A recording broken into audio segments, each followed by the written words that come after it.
കൂടിക്കാഴ്ചയ്ക്ക് വിശദീകരണം. കൗമുദി പ്രൈം ന്യൂസിലേക്ക് സ്വാഗതം. മുസ്ലിം ലീഗ് SDPI രഹസ്യ ചർച്ചയ്ക്ക് വിശദീകരണവുമായി ലീഗ് നേതാക്കൾ. കൂടിക്കാഴ്ച യാദൃശ്ചികം.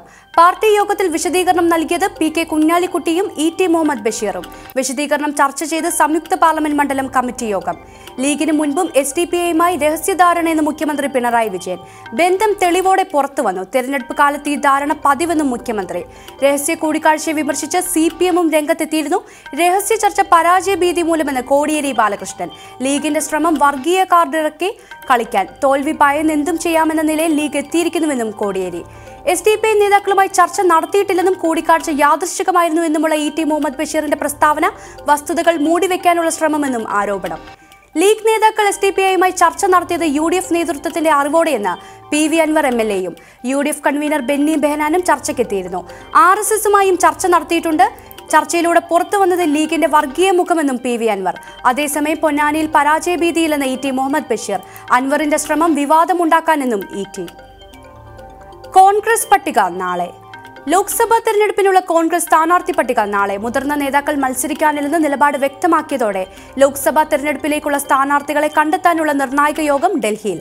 കോൺഗ്രസിന്റെ സിറ്റിംഗ് സീറ്റുകൾ മറ്റാർക്കും വിട്ടുകൊടുക്കേണ്ടതില്ല എന്ന ഉറച്ച നിലപാടിൽ കോൺഗ്രസ് അധ്യക്ഷൻ രാഹുൽ ഗാന്ധി. സ്ക്രീനിംഗ് കമ്മിറ്റി യോഗം സമാപിച്ചു. തെരഞ്ഞെടുപ്പ് സമിതി യോഗം നാളെ വൈകുന്നേരം 4 മണിക്ക്.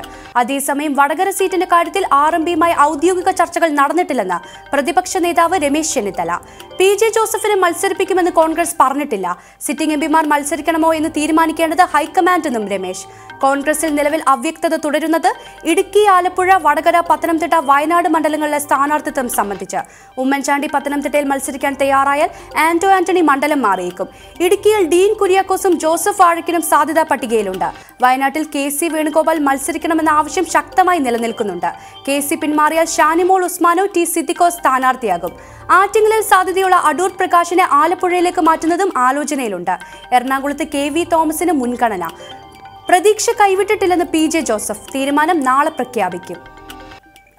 ചർച്ചയ്ക്കില്ലെന്ന് ഓർത്തഡോക്സ് സഭ. പള്ളിത്തർക്ക കേസുകളിൽ സമവായത്തിനായി സർക്കാർ നിയോഗിച്ച മന്ത്രിസഭാ ഉപസമിതിയുമായി ചർച്ചയ്ക്കില്ലെന്ന് ഓർത്തഡോക്സ് സഭ. അനുരഞ്ജനത്തിന്റെ സാധ്യത ഉദിക്കുന്നില്ല. തർക്ക വിഷയങ്ങൾ മുഖ്യമന്ത്രിയെ അറിയിച്ചിരുന്നു. എന്നാൽ പരിഹാരമുണ്ടായില്ലെന്ന് വിമർശനം. കയ്യേറിയവർ അകത്തും ഉടമസ്ഥർ പുറത്തുമെന്ന അവസ്ഥയാണ് ഇപ്പോഴെന്നും ഓർത്തഡോക്സ് സഭ.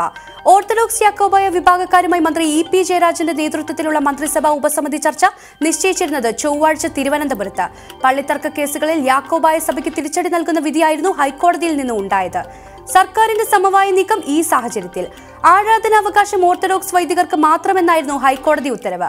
പള്ളി സെമിത്തേരി ഇരുവിഭാഗത്തിനും ഉപയോഗിക്കുന്നതിൽ തടസ്സമില്ല എന്നും പിറവം, കട്ടച്ചിറ, വരിക്കോലി പള്ളി തർക്ക കേസുകളിൽ കോടതി നിരീക്ഷിച്ചിരുന്നു. ക്രമസമാധാന പ്രശ്നമുണ്ടെങ്കിൽ പോലീസിന് ഇടപെടാമെന്നും കോടതി പരാമർശിച്ചിരുന്നു. ലോകം ഇന്ത്യക്കൊപ്പം. പാക് ഭീകരൻ മസൂദ് അസറിനെ കരിമ്പട്ടികയിൽപ്പെടുത്താൻ രാജ്യാന്തര സമൂഹം ഇന്ത്യക്കൊപ്പമെന്ന് വിദേശകാര്യമന്ത്രി സുഷമ സ്വരാജ്. 15 രക്ഷാസമിതി അംഗങ്ങളിൽ 14 പേർ പിന്തുണച്ചു. എന്നാൽ UPA ഭരണകാലത്ത് ഇന്ത്യ ഒറ്റയ്ക്കായിരുന്നുവെന്നും സുഷമയുടെ കൂട്ടിച്ചേർക്കൽ.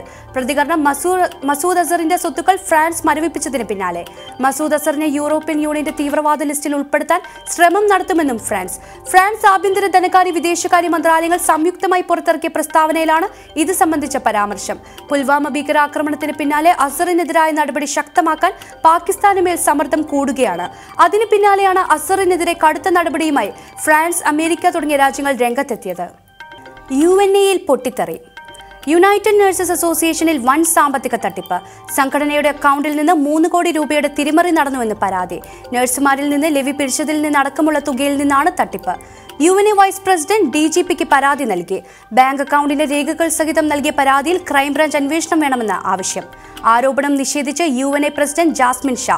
സാമ്പത്തിക തട്ടിപ്പെന്ന ആരോപണം ഉന്നയിച്ച വൈസ് പ്രസിഡന്റ് സിബി മുകേഷിനെ സാമ്പത്തിക ആരോപണത്തിന്റെ പേരിൽ സംഘടനയിൽ നിന്ന് പുറത്താക്കിയതാണ്.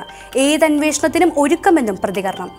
കൗമുദി പ്രൈം ന്യൂസ് സമാപിക്കുന്നു. അടുത്ത വാർത്തകളുമായി 1 മണിക്കൂറിന് ശേഷം റോസ്മരിയ ചേരും. നമസ്കാരം.